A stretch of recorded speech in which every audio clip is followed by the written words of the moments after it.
Good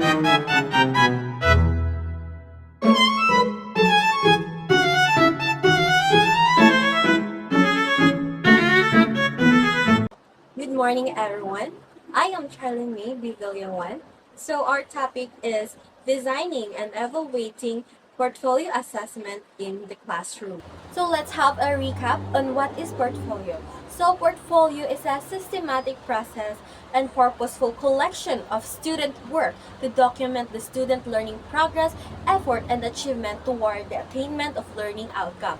So this chapter illustrates the general procedure that you may use in creating and implementing portfolio assessment in your classroom, which reveals great learning outcomes on students. So after knowing the nature of portfolio assessment, which is discussed on chapter 7, you know its purposes, types and components, so we need to clarify the steps for designing and evaluating portfolio as an assessment tool. So we have here two steps for developing portfolio assessment and portfolio evaluation. So first we have here, in developing a portfolio assessment, start with clearly defining its purpose. This means understanding what specific learning outcome you want to measure and how the portfolio will help you and your student track progress toward those goals. 1.1. Identify overall purpose and focus. So before creating a portfolio, you need to clearly define its purpose. Ask yourself, why am I having students create a portfolio? What specific learning goal will this portfolio help us track? By answering this question, you'll ensure the portfolio align with your teaching objectives and provide valuable insight into student learning. So we have here the list of questions on how to prepare and use portfolio. Portfolios excel at assessing student work that demonstrates product, skills, and reasoning, particularly in areas like writing and problem solving. They encourage self-reflection and critical thinking, helping students develop metacognitive skills. However, they may not be the most efficient way to access factual knowledge. That is why it is important to distinguish between learning targets for individual work samples and the content of the portfolio as a whole. The targets that reflect all content tend to be broader and more general, such as development as a reader, adapts writing to audience, speak clearly, and adapts writing style to different purpose. The nature of using portfolio assessment is based from the importance and focus on the learning targets. It's important that portfolio matches with the learning standards and goal. 1.2. Identify the physical structure. Once the purpose and targets have been clarified, we need to think of the physical structure of the portfolio. Some practical questions affect the successful use of portfolio in the classroom. What it will look like? Where will the student place the outputs? What type of container is appropriate? Do they need file folders, clear book, plastic bins?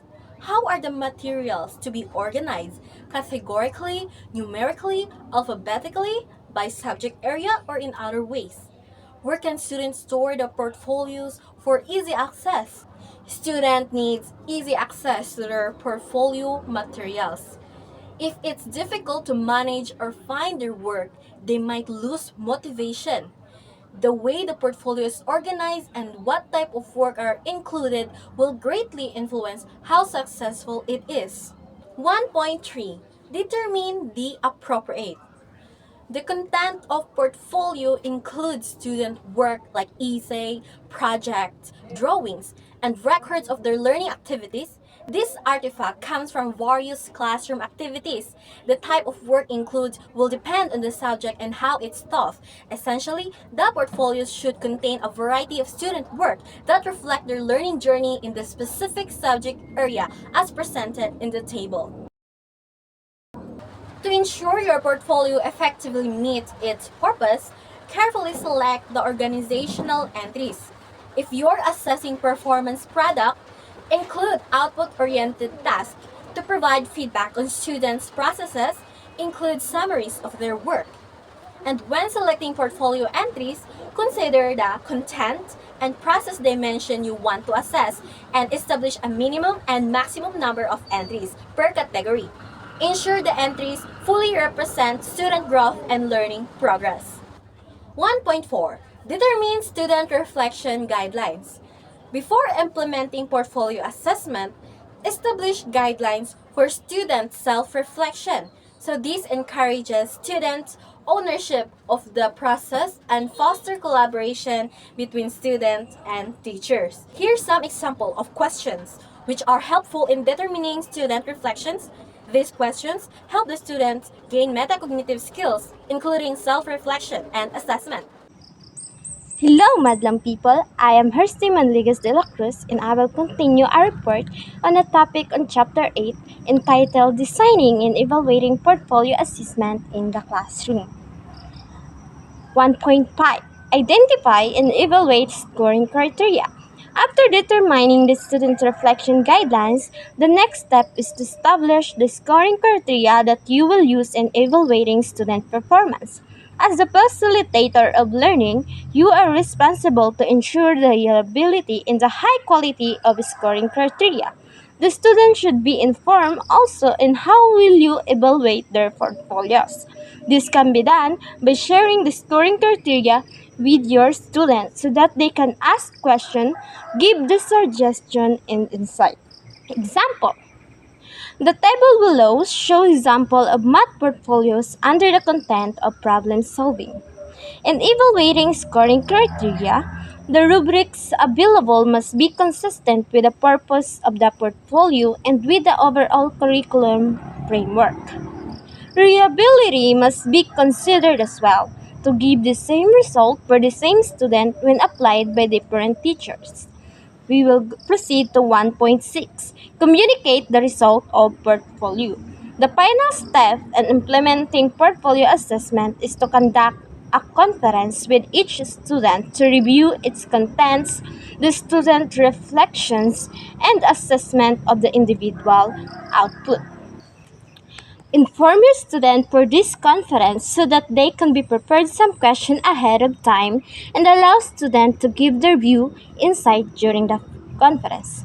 As a result, they serve as an avenue to determine the strength and the limitation of portfolios for your plan and action formulation. So now let's proceed to the portfolio evaluation.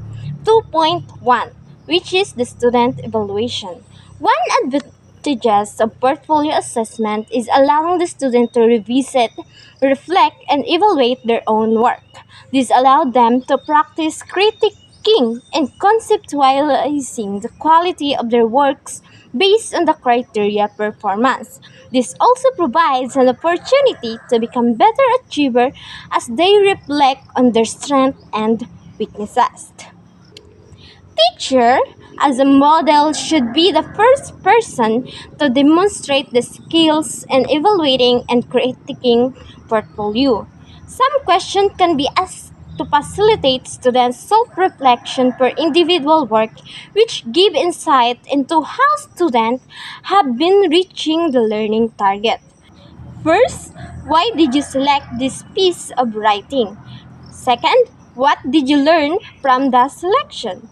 Third, can you identify your strengths and weaknesses? Fourth, what problem have you encountered in doing the task? Fifth, what is the most satisfying experience? Six, what are your insights after reading the poem? 7. Is this your best work? And last, what kind of work would you like to do in future? Now, let's proceed to teacher evaluation. Evaluating a portfolio involves making judgment about student output. Scoring needs to be reliable. As a rule of thumb, it is important to remember that the purpose of portfolio is to assess student outcome of the instructional goal. The sample of entries are indicators whether students have achieved the goals of instruction, which are evaluated based on the portfolio's entire content, structure, and individual interest. Teachers are both observer and rater. If there are more important decisions to be made, additional rater must be considered in order to make scoring more fair. 2.3 Student Teacher Conference. As mentioned in the step in developing portfolio assessment, the final step is to conduct a conference with each student to review the content, to reflect, and evaluation. It should be scheduled throughout the year. According to Macmillan 2007, pointed out that students need to compare the reflection with your evaluation and make plan to subsequent more. Although weaknesses and areas for improvement need to be covered, emphasize student progress and achievement as well. And excellent means communicating with parents. As a tripartite communication between the parents, teacher, and student, portfolio assessment provide framework for meaningful three-way discussion of the progress, achievements, and limitation. That ends our topic. Thank you for listening.